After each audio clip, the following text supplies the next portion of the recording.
오늘 수예배에 나오신 여러분들, 그리고 영상으로 예배 드리시는 성도님들 주님의 이름으로 사랑하고 축복합니다. 성경 암송 하도록 하겠습니다. 여호수아 14장 12절 말씀.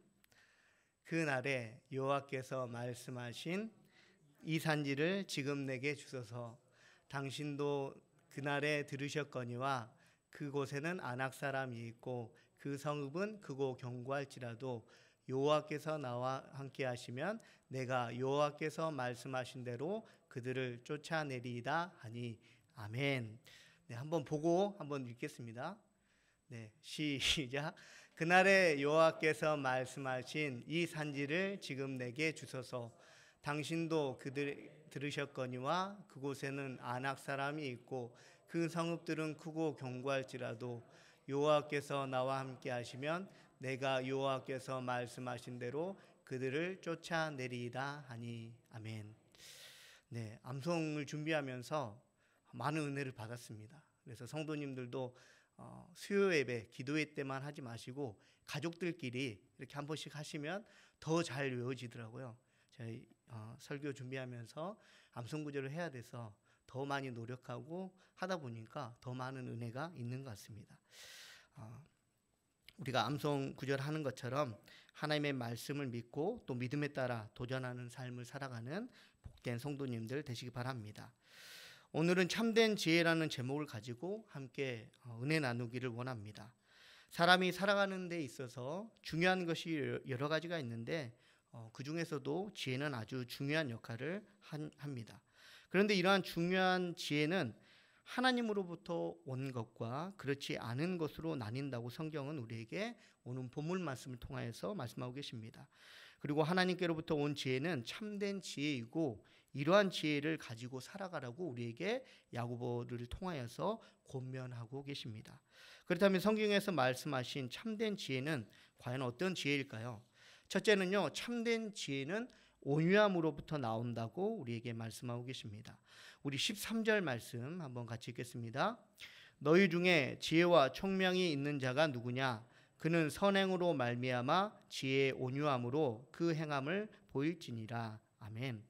당시 교회에는요, 지혜와 총명이 있다고 스스로 말하는 거짓 교사들이 있었습니다. 하지만 야고보가 보기에 그들은 도저히 지혜와 총명하고는 거리가 먼 사람들이었습니다. 왜냐하면 그들이 하는 행동들은 선행이 아닌 오히려 시기와 다툼으로 이어지는 분열이었기 때문에 그렇습니다. 그래서 야고보는 야고보서를 통하여서 거짓 교사들을 향하여서 너희 중에 지혜와 총명이 있는 자가 없다라는 이러한 말을 분명하게 하기 위해서 의문문의 형식으로 너희 중에 과연 지혜와 총명이 있는 자가 누구냐라고 말하고 있는 것입니다. 그렇다면 야고보가 생각하는 지혜와 총명은 무엇일까요? 먼저 성도님들의 이해를 돕기 위해서 말씀에서 나오는 이 지혜와 총명은 다른 사람들보다 탁월한 지적 능력이나 이해력 그리고 경험을 가리키는 표현으로 그 의미가 엄격히 구분되기보다는 하나라고 볼 수 있습니다. 그래서 계속적으로 지혜만 나오는데 왜 총명은 나오지 않지라고 생각하시면 지혜 안에 그 총명이 담겨져 있다라고 생각하시면 이해가 되실 것 같습니다. 다시 본론으로 와서요. 그렇다면 정말 야고보가 생각하는 그리고 하나님께서 우리에게 말씀하시는 그 지혜는 과연 어떤 것일까요? 공동 번역 성경을 보면요. 본문 13절 말씀이 이렇게 기록되어 있는데요. 우리 한번 같이 읽겠습니다. 여러분 가운데 지혜롭고 지식이 있는 사람이 있다면 그 사람은 지혜로운 사람답게 온유한 마음을 가지고 착한 생활을 함으로써 그 증거를 보여주도록 하십시오. 아멘. 야고보가 말하는 지혜는요, 온유한 마음으로부터 나오는 것이라고 우리에게 분명하게 말씀하고 계십니다. 온유함의 대표적인 인물이 바로 성경에서 모세를 들 수 있습니다. 우리 민수기 13장 3절 말씀 한번 같이 읽겠습니다. 이 사람 모세는 온유함이 지면의 모든 사람보다 더하더라. 아멘. 온유함의 이 사전적 의미는요, 온화하고 또 부드러운 성격이나 태도를 의미합니다. 하지만 성경에서의 이 온유함은요, 고난을 믿음으로 이겨낸 사람의 겸손이라고 하며 무엇보다도 하나님을 절대적으로 의지하는 그 사람이 바로 온유한 사람이다라고 말씀하고 계십니다. 모세가 고난의 세월을 통해서 오로지 하나님 앞에 철저해지고 또한 낮아지는 그 겸손함을 보였기 때문에 하나님께서는 모세에게 지면의 모든 사람보다 그 온유함이 더하다라고 말씀하시고 계시는 것입니다. 결국 교회 안에 있는 거짓 교사들의 지혜 있는 자들이 될 수 없는 이유는요, 이러한 온유한 마음, 하나님 앞에 낮아지고자 하는 이 마음, 그래서 온유함을 낮아지는 마음이 없이 오히려 자신을 드러내는 마음을 가지고 있었기 때문에 이 사람들은 야고보가 보기에, 그리고 말씀을 통해서 보기에 참된 지혜가 아니라 거짓 지혜자라고 우리에게 말씀하고 계십니다. 그래서 온유함을요, 마치 야생마의 조련사에게 훈련을 받아 온유하게 된 모습으로 표현하기도 합니다. 시편 95편 7편에서는요, 이스라엘 백성들은 하나님이 기르시는 백성이고 그의 손이 돌보시는 양이라고 우리에게 말씀하고 계십니다.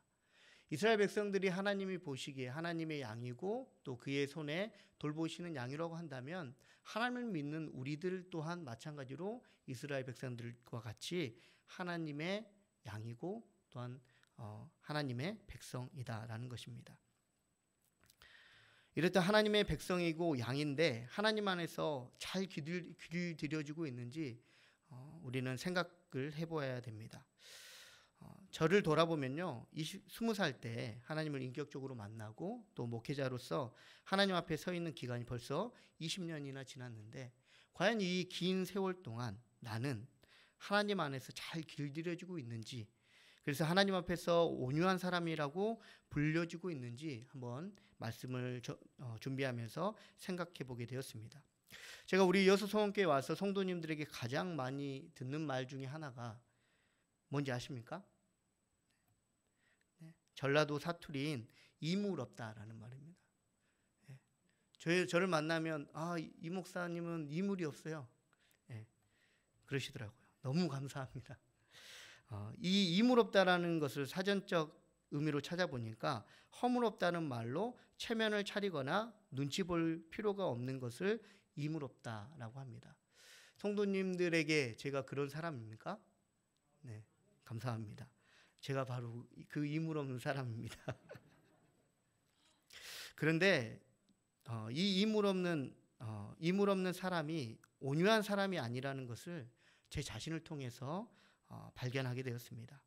부드러운 마음을 가진다고 해서 또 친절을 베푼다고 해서 그리고 이물이 없다고 해서 결코 하나님께서 말씀하시고 성경에서 말씀하는 이 온유한 사람이 될 수는 없다라는 것입니다. 온유한 사람은요, 하나님 안에서 길들여진 사람, 잘 양육되어진 사람, 그래서 절대적으로 하나님을 의지하는, 그래서 하나님 앞에 늘 겸손한 사람이 바로 온유한 사람이라고 말씀하고 계십니다. 어떤 사람이요, 탤런트 최불암 씨에게 최 선생님은 최고의 연기자인데 연기의 비결이 과연 무엇입니까? 라고 물어봤다고 합니다. 그러자 최불암 씨가 그 질문에 대해서 내가 얼마나 빨리 그 대사에 나오는 인물과 같아지기 위해서 내 자신을 비우고 또 비워서 국중 인물의 인격으로 나를 채우느냐, 말 그대로 채웠다고 한다면 그 연기가 아주 뛰어나게 된다라고 얘기하면서 반대로 만약에 나를 잘못 비워서 내 마음대로 내 성품대로 하려고 하면 나도 연기를 못하는 나를 발견하게 됩니다라고 고백했다고 합니다.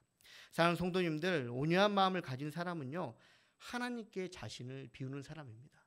자신을 드러내는 것이 아니라 하나님 앞에 자신을 비우는 사람, 그래서 하나님만을 전적으로 의지하는 그 사람이 바로 하나님 안에서 온유한 사람이고, 이러한 온유한 마음을 갖는 사람이 바로 참된 지혜자라고 우리에게 말씀하고 계십니다.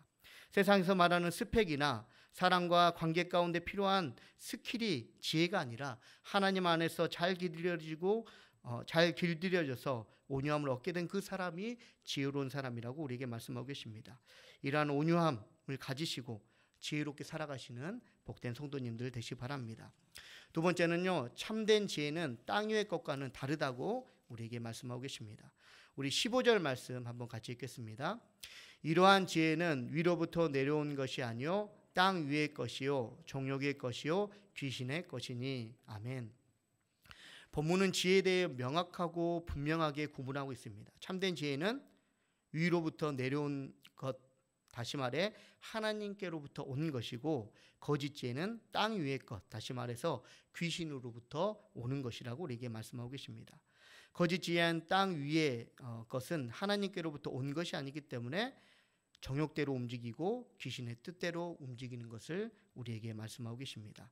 우리 본문 14절 말씀 한번 같이 읽겠습니다. 그러나 너희 마음속에 독한 시기와 다툼이 있다면 자랑하지 말라. 진리를 거슬려 거짓말하지 말라. 아멘. 위로부터 내려온 지혜는 그 마음속에 온유함이 있지만, 반대로 땅 위로부터 온 지혜는 어떻습니까? 그 마음속에 독한 시기와 다툼이 있다고 우리에게 말씀하고 계십니다.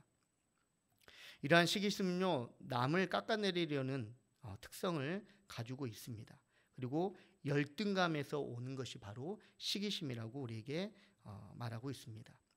그리고 다툼은 이기적 야심, 당파심이라고, 파당심이라고 하는데, 이러한 다툼을 당 짓는 것과 유사한 것이라고 성경은 우리에게 말씀합니다.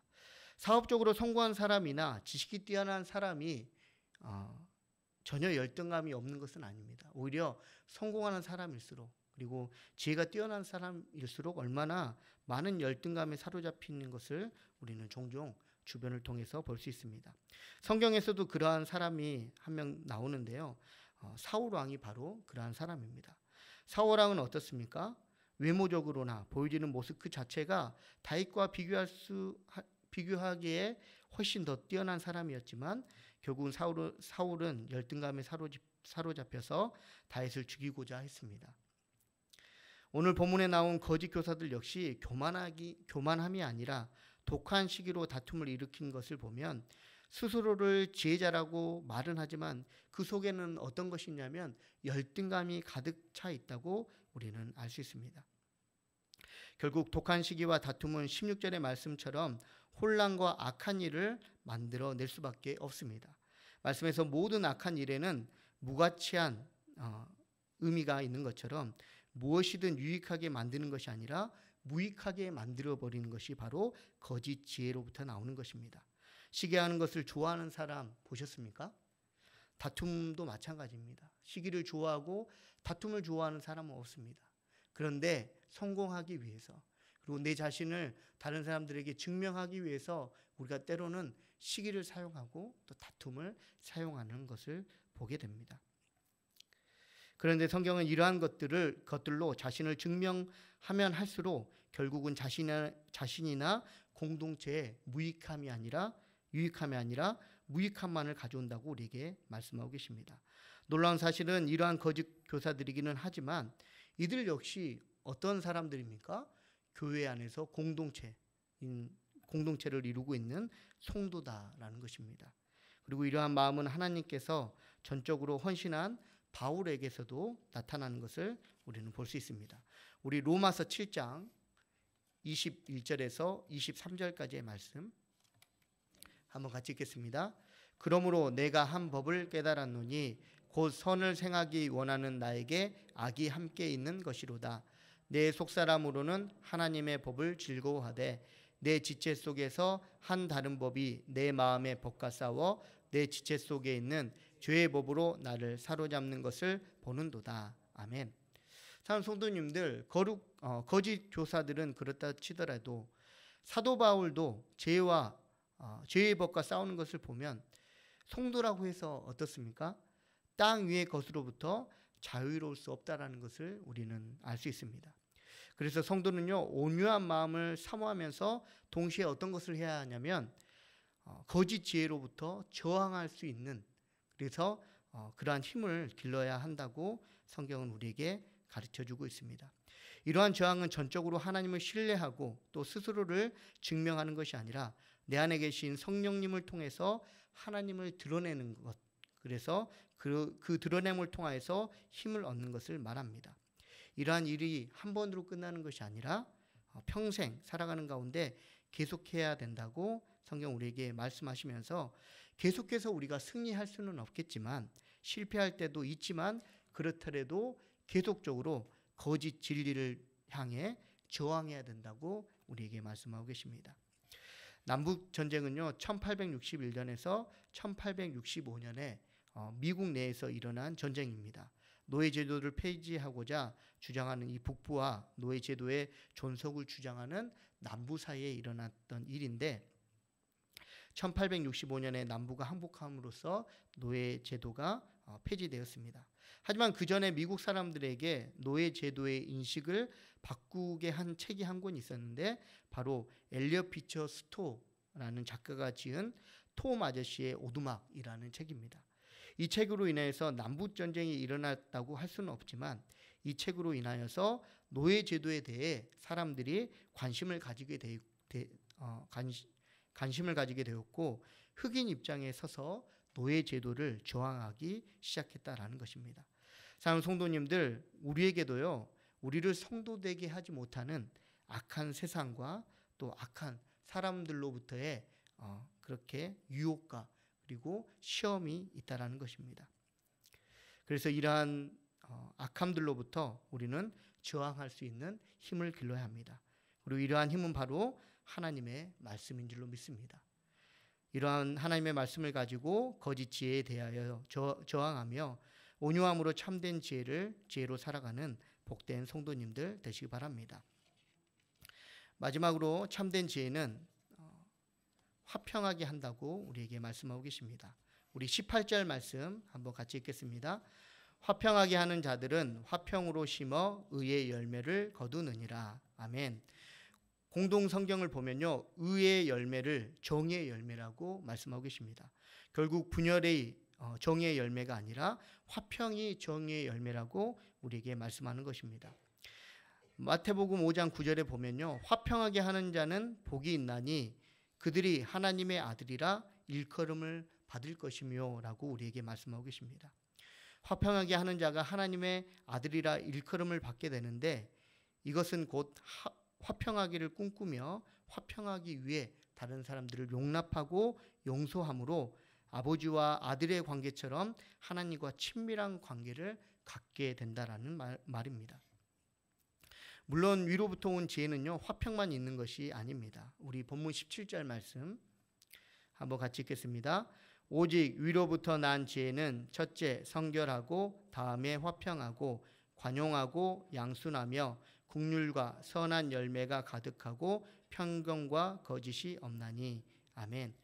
17절 말씀은 위로부터 난 지혜는 6가지라고 우리에게 말씀하시면서 먼저 성결에 대해서 말씀하시는데 성결은 순결한, 순수한이라는 의미로 두 마음을 품지 않는 것을 말씀하고 있습니다. 그리고 화평은 아까 말씀드린 것처럼 다른 사람들과 평화를 얻기 위해서 애쓰고 수고하는 것을 말하는 것이고, 또 관용은 온화한, 온순한, 또 공정한 이란 뜻으로 참을성과 이해심이 많고 또 관대하며 친절한 마음을 말하고 있습니다. 양수는 순종하다라는 뜻으로 하나님의 말씀에 대해서 유순하게 받아들인다라는 뜻을 가지고 있고요. 긍휼은 하나님의 자비, 동정심이란 의미로 긍휼의 마음으로 자비와 동정심을 다른 사람들에게 아끼지 않는 것을 말하고 있습니다. 마지막으로 선한 열매는 긍휼의 결과로 나타나는 구제로 우리는 이해할 수 있을 것입니다. 이처럼 6가지 지혜는 무엇이 더 낫거나 덜할 수는 없습니다. 그런데 18절 말씀에서 그 중에서 화평에 대해서 야고보서는 우리에게 말씀하고 계시는데 이는 지혜의 궁극적인 목표가 바로 화평에 있음을 우리에게 말씀하고 계시기 때문에 그렇습니다. 로마서 5장 1절 말씀은 이렇게 우리에게 말씀하고 계시는데요. 제가 한번 읽어드리겠습니다. 그러므로 우리가 믿음으로 의롭다 하심을 받았으니 우리 주 예수 그리스도로 말미암아 하나님과 화평을 누리자. 아멘. 예수 그리스도는 우리의 모든 죄악을 사하시기 위해서 십자가에 달려 죽으셨습니다. 그리고 예수 그리스도를 구주로 믿는 자에게 구원을 허락해 주셨습니다. 그리고 이러한 구원은 하나님과 화평되게 하는 것이 포함되어 있는 구원이다라는 것입니다. 사랑하는 성도님들, 누군가 지혜가 있다고 말하면서 다툼과 분열을 일으킨다면 그것은 참된 지혜가 아닙니다. 또 누군가 지혜가 있다고 말하면서 하나님의 말씀에 순종하지 않고 하나님이 아닌 자신을 드러낸다고 한다면 그 사람은 참된 지혜자가 아닙니다. 오늘 성경을 통해서 우리에게 말씀하시는 참된 지혜는요, 하나님의 말씀에 순종하고 또 잘 양육되어짐으로 화평하게 힘쓰는 것이라고 우리에게 말씀하고 계십니다. 그리고 이러한 힘쓴다는 것은 우리의 노력이 아니라 우리 안에 계시는 그 성령의 인도하심으로 말미암아 가능하게 된다고 말씀하고 계십니다. 참된 지혜자는요, 결국은 다툼과 분열로 인해 시기가 있고 아픔이 있는 그곳에서 하나님의 뜻을 이루는 그 사람이 바로 참된 지혜자라고 우리에게 말씀하고 계십니다. 사랑하는 성도님들, 말씀을 맺도록 하겠습니다.